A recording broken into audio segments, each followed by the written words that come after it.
राशिद रिजवी साहब, अभी आप सुन रहे थे अब्दुल वाहिद साहब को, जो जिन बातों को जिक्र कर रहे थे, लेकिन मैं आज ये कह रहा हूं कि जिस तरह से अमेरिका एक के बाद एक बात को मानने पर मजबूर हुआ है, इसके पीछे की क्या वजह है? और अब ये खबरें आने लगी हैं कि मिडिल ईस्ट में अमेरिका की ताकत बढ़ेगी नहीं, बल्कि रोज बरोज कम होगी। ये तजिया निगारों ने इस बात का इतराफ किया है। तो क्या लग रहा है आपको कि जो ये गुब्बारा था, पहले इज़राइल की हवा निकली, अब अमेरिका की भी हवा कहीं न कहीं निकलती दिखाई दे रही है? राशिद साहब।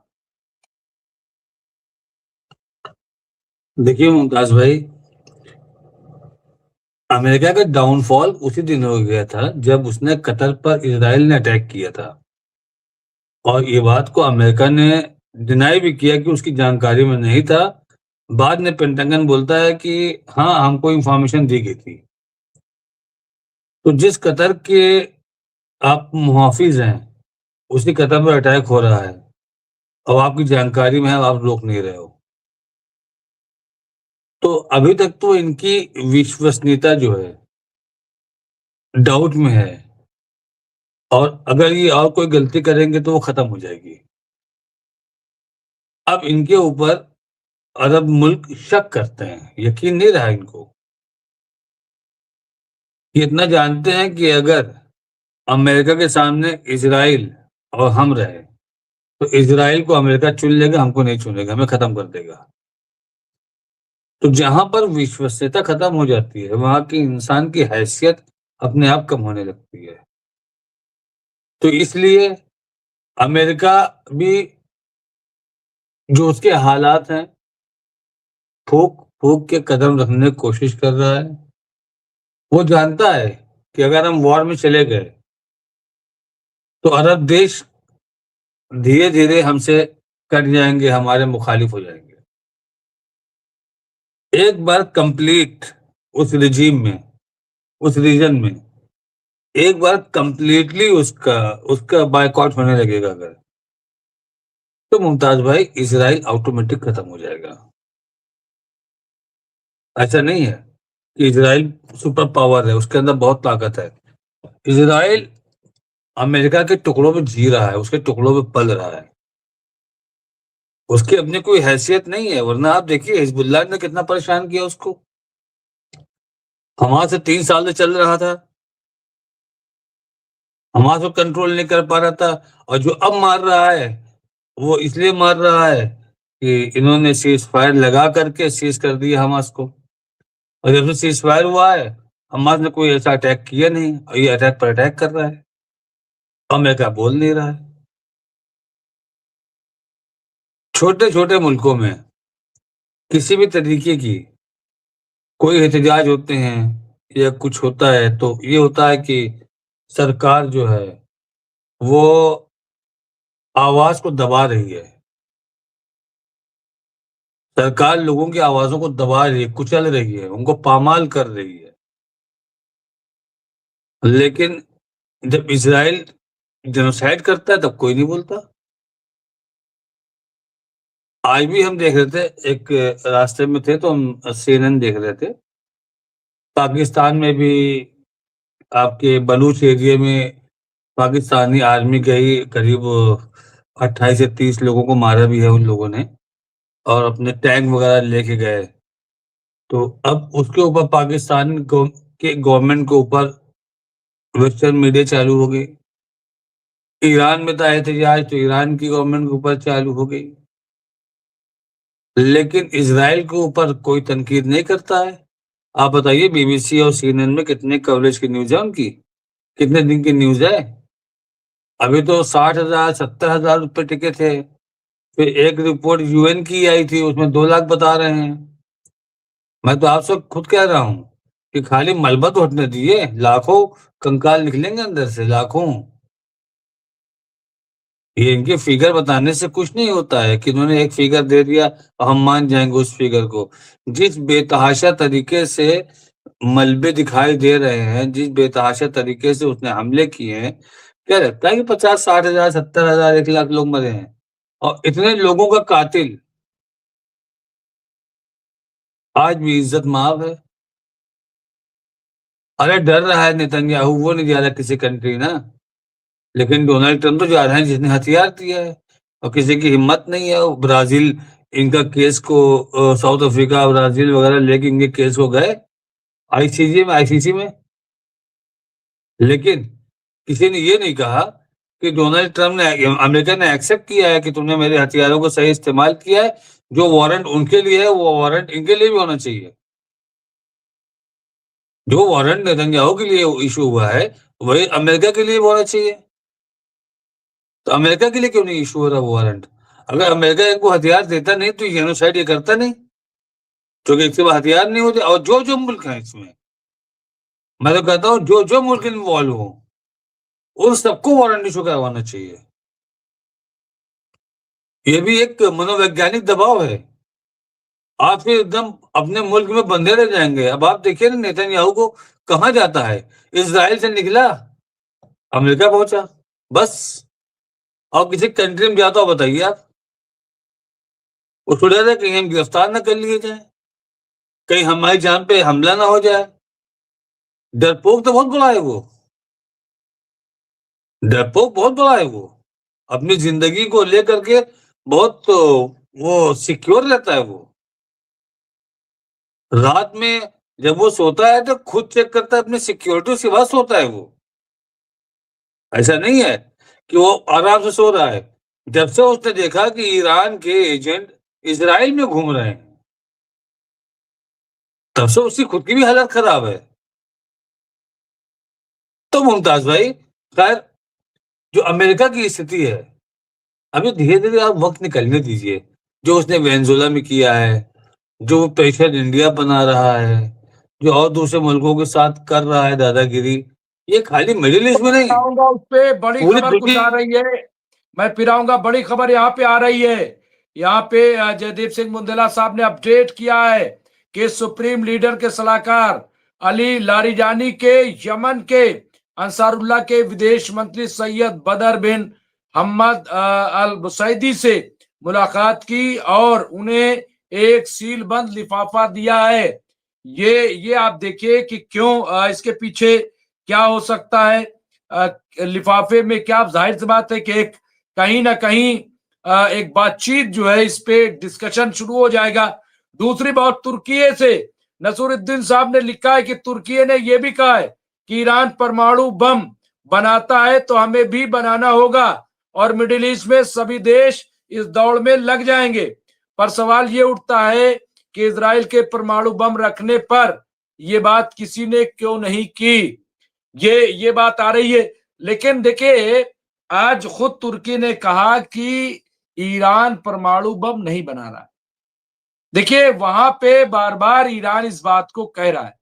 आज सैटेलाइट से यह भी खबर दी जा रही है कि जहां एनरिचमेंट का प्रोग्राम था उन जगहों को सील किया जा रहा है। हालांकि वो मुसद्दका नहीं है, अभी ईरान की तरफ से उस पर कोई खबर नहीं आई। ये तमाम चीजें सामने आ रही। एक और बहुत इंपॉर्टेंट यहाँ पे खबर जो हम लोग कह रहे थे, हालांकि खबर ये थी कि आज ही वहां पे पहुंच जाएंगे नेतन्याहू, लेकिन अब ये खबर आ रही कि नेतन्याहू इजरायली विमान विंग्स ऑफ जायोन में सवार होकर खबर लिखे जाने के 6 घंटे पहले रवाना हुआ और रास्ते में वो है, अभी अभी अमेरिका के रास्ते पर नेतन्याहू है। अभी अमेरिका लैंडिंग नहीं हुई है।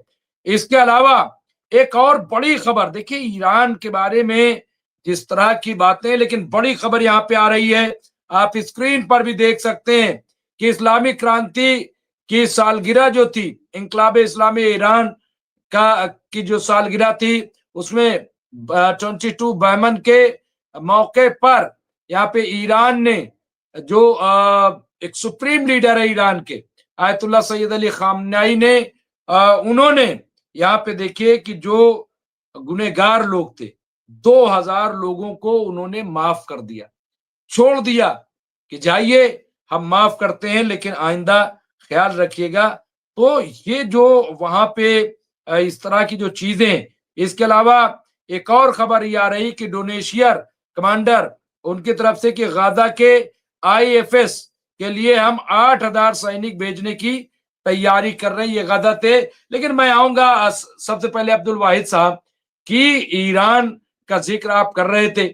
ईरान अगर देखा जाए तो उसने फिर एक बार बहुत मजबूत दाखिली गिरफ्त को कर लिया है। लेकिन सिर्फ दाखिली क्यों हम कहें, क्या आपको नहीं लग रहा है कि ईरान ने इंटरनेशनली अपने आप को बहुत साउंड कर लिया, एक बहुत बड़ा मैसेज दिया है? बिल्कुल ठीक बात है ये आपकी, क्योंकि जो है अगर ईरान का मिसाइल प्रोग्राम इतना इफेक्टिव और इतना स्ट्रांग नहीं होता तो फिर जो है सिनेरियो पूरे का पूरा चेंज होता। हमारे सामने है अफगानिस्तान है, लीबिया है, इवन सीरिया है और भी बहुत सारे ममालिक हैं, इराक है, तो किस तरह से ये कोलैप्स हुए थे। तो इट मीन्स दैट के 40 साल से ज्यादा हो गया। तो अगर वेस्टर्न सैंक्शंस को एक तरह से अमेरिका ईरान ने झेला है, और न सिर्फ झेला है बल्कि उसका जो है बहुत एक तरह से जुर्रतमंदाना तौर पर उसका मुकाबिला किया है, और उसी का जो है रिफ्लेक्शन ये है कि आप देखिए कि बड़े बड़े मिसाइल्स वगैरह जो हैं, और अब तो यहाँ तक बात है कि 18 मैक्स तक के भी बना रखे हैं उसने। इट मीन्स दैट कि 18,000 किलोमीटर पर आवर की रफ्तार के मिसाइल ईरान के पास मौजूद हैं। और कुछ मिसाइल जो है ईरान ने अभी 4-5 महीने पहले जो इसराइल के साथ वार हुई थी तो उसके अंदर भी उसका जो है दिखाया ईरान ने। तो अगर ईरान के पास मिसाइल की ये पावर नहीं होती तो शायद ये सब इसराइल वगैरह दोबारा अटैक कर चुके होते। तो एक जो है सबसे बड़ा रीजन ये है। दूसरा जो है सबसे बड़ी चीज क्या है कि ये जो दुनिया है, बेसिकली देखिए अमेरिका की एक्सपायरी डेट शुरू नहीं हुई है, अमेरिका एक्सपायर हो चुका है। और उसका जो है सबसे बड़ा रीजन ये है कि आप देखिए कि वहां सैलरी देने के लिए पैसे नहीं है लोगों के पास, गवर्नमेंट लगाती है शटडाउन नेशन वाइड। ट्रंप के आप बयान देखिए 4-5 महीने पहले क्या थे कि मैं फ्लोरिडा में मिलिट्री भेजूंगा, लॉस एंजलिस में मिलिट्री भेजूंगा, इवन जो है बहुत सारे जो है जगहें ऐसी हैं। तो इट मीन्स दैट कि आपका फेडरल स्ट्रक्चर कहीं ना कहीं खुद जो है कोलैप्स होने के है उसमें। दूसरे ये है कि बेरोजगारी की शरह, गुर्बत वगैरह ये अमेरिका में बहुत ज्यादा बढ़ी है। बेसिकली देखिए क्या है कि ये जो फाइल आई है एफेस्टियन फाइल, बेसिकली जो है इसने तो एक्सपोज किया इनको बहुत बाद में, लेकिन अगर आप थोड़ा बहुत इतिहास में जाएं तो आप देखिए कि इनकी 14th सेंचुरी में भी हिस्ट्री यही रही है। ये पूरे यूरोप वाले आपस में ही 116 साल तक लड़ते रहे। उसके बाद जब अमेरिका की बात आई तो अमेरिका के अंदर आप देखिए कि बहुत बड़े जो है इन्होंने, जैसे आपने नाम लिया तो अब्राहम लिंकन, जो ये एयरक्राफ्ट करियर है इनका, जिस बंदे के नाम पर रखा है इन्होंने अब्राहम लिंकन के, अब्राहम लिंकन की खुद ये है कि जब ज़ायनिस्ट की पहली कॉन्फ्रेंस हुई थी तो वहां अगर किसी अमेरिकन प्रेसिडेंट का ऑफिशियल लेटर पढ़ा गया तो वो अब्राहम लिंकन का था। Abraham Lincoln he was the supporter of Zionist. तो एक तरह से रिपब्लिकन पार्टी का जिस वक्त वजूद हुआ है तो उसके जो है सबसे पहली जो है एक तरह से शख्सियत वही थे, अब्राहम लिंकन। अब पूरी दुनिया को आप तो बेसिकली क्या है कि इंडस्ट्रियल रिवोल्यूशन के अलावा वेस्ट के पास दुनिया को ऑफर करने के लिए कुछ नहीं है। दे आर वॉर मॉन्गर्स, और ये बिल्कुल जो है टिपिकल कॉरपोरेट सेक्टर है। ये पूरे का पूरा जो है इनका जो है, तो ये उस तरह का एक कैपिटलिस्ट वो है, स्ट्रक्चर है इनका, और ये पूरी दुनिया को उसी के उस पे जो है चलाना चाहते हैं। चूंकि दुनिया को दिखाने के लिए भी कुछ चाहिए तो इसलिए उन्होंने civil rights, human rights and blah blah blah blah ये सब बना रखे हैं। वरना आप देखिए कि रिसेंटली डोनाल्ड ट्रंप 60 से 65 जो है अक़वाम मुत्तहिदा और दीगर इदारों से बाहर किया उसने यूएस को।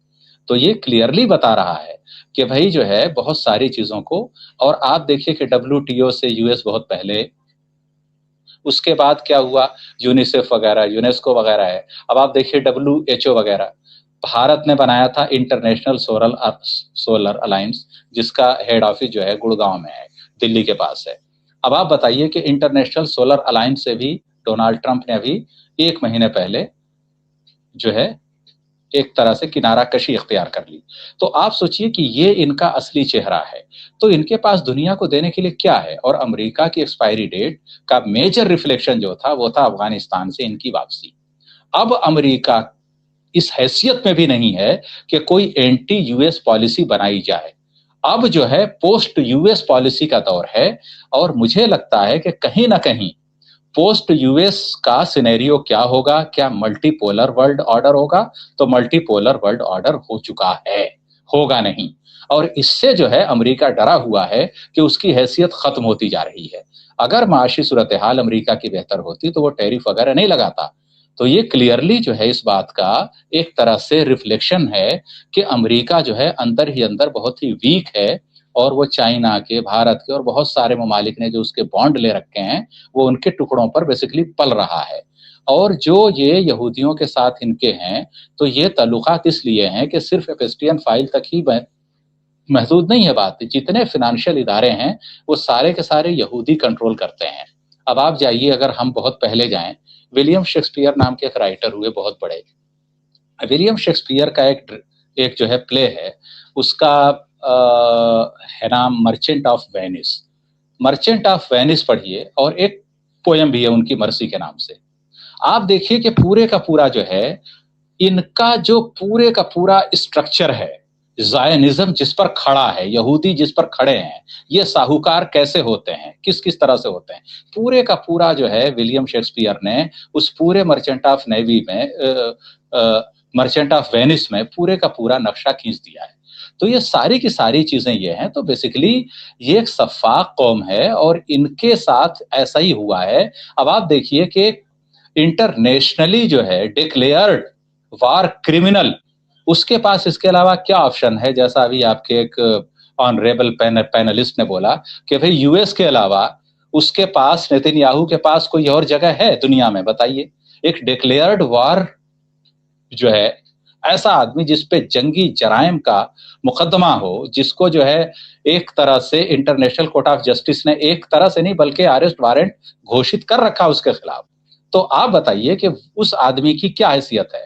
तो वो बेसिकली बार बार जो वो भाग करके जाता है और जो व्हाइट हाउस का तवाफ कर रहा है वो बार बार, वो सिर्फ इसलिए हो रहा है कि कम से कम इसराइल बचे या ना बचे, कम से कम नेतन्याहू अपने आप को बचा ले। नेतन्याहू को पता है कि इसके जिस वक्त जो है हमास वगैरह की ये 7 अक्टूबर में, आज से 2 साल पहले जो जंग हुई थी, 5 लाख से ज्यादा यहूदी जिनकी डुअल सिटीजनशिप थी, वहां अराउंड 90% से ज्यादा यहूदियों के पास डुअल सिटीजनशिप है, वो लोग इसराइल छोड़ चुके हैं। तो अगर ईरान दोबारा अटैक करता है या कोई इसराइल ऐसी गलती करता है, तो फिर इस वक्त ऐसी भगदड़ मचेगी कि फिर नेतन्याहू को अपनी सिर्फ कुर्सी बचानी भारी नहीं, इसराइल का भी एग्जिस्टेंस बचेगा या नहीं बचेगा, इस पर एक बहुत बड़ा सवाल लगेगा। तो ये बहुत सारी चीजें हैं जिसकी वजह से नेतन्याहू को बार बार व्हाइट हाउस का तवाफ करना पड़ रहा है कि भाई हमें बचा लीजिए।